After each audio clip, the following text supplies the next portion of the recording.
So hello everyone. तर आज होता आपला शो होता भडगावला. तर आम्ही निघालो होतो. माझ्यासोबत होता DJ HRH. गाडीमध्ये पेट्रोल वगैरे भरलं आणि भाऊ कॅमेरा चालू आहे म्हणून भाऊने क्यूटाची एक पोज दिली. मग आम्ही आणि थोडं पुढे गेल्यावर आम्ही थोडं थांबलो.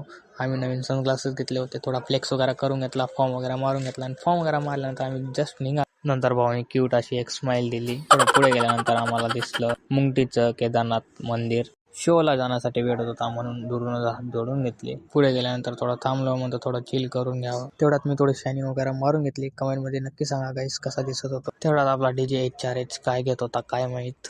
मस्त एक चिल्ड अशी एक स्टिंग घेतली. मस्त आपला भाऊ बसला खाली. मस्त आम्ही दोघांनी स्टिंग वगैरे पिली. शोला जाण्यासाठी लेट होता म्हणून आम्ही लवकर स्टिंग वगैरे पिऊन निघालो. तर आम्ही पोहोचून गेलो होतो भडगाव. भडगावला पोहोचल्यानंतर थोडा आम्ही थांबलो.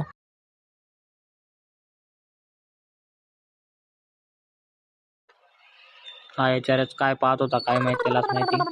म्हटलं शोला जाण्याच्या आधी थोडं फ्रेश होऊन घेऊ म्हणून हर्षलचे इथं रिलेटिव्ह राहत होते, तर त्यांच्या घरी जात होतो आम्ही फ्रेश व्हायला.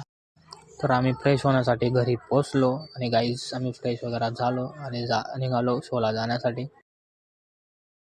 आपला DJ HRH एकदम फॉर्ममध्ये गाडीवर बसला आणि पण बसलो लगेच आणि निघालो शोला जाण्यासाठी. सेटअप वगैरे रेडी होऊन गेला होता, तर आम्ही डायरेक्ट गेलो सेटअप जवळ. तर आलो आपण आपल्या सेटअप जवळ. सेटअप बघू शकता तुम्ही, मोरया 99 बडगावाला RP कॅबिनेट. हे होते आपल्या साऊंडचे ओनर. सेटअप मोरया 99 बडगावाला RP कॅबिनेट. सेटअप चालू होण्याच्या आधी पाहून घेतलं स्वतःला कसा दिसतो आणि काय.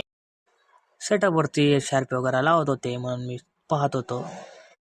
एवढं झाल्यानंतर आपला झाला सेटअप रेडी. मग सेटअप वगैरे चालू केला मी. कसं वाटतंय गाय DJ HRH आणि YSK ची जोडी. तर बघू शकता तुम्ही गाण्यावर.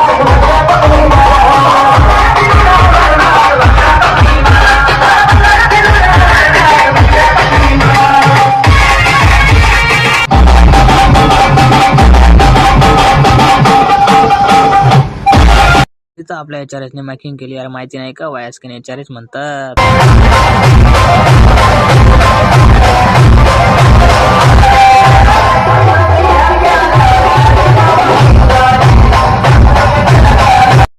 सो गाईज आपला सक्सेसफुली शो झाला.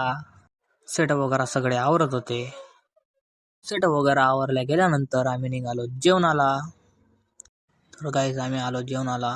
आपल्यासोबत होते आपले साऊंड ओनर. आजचा ब्लॉग कसा वाटला गाईज कमेंटमध्ये नक्की सांगा आणि भेटू पुढच्या ब्लॉगमध्ये.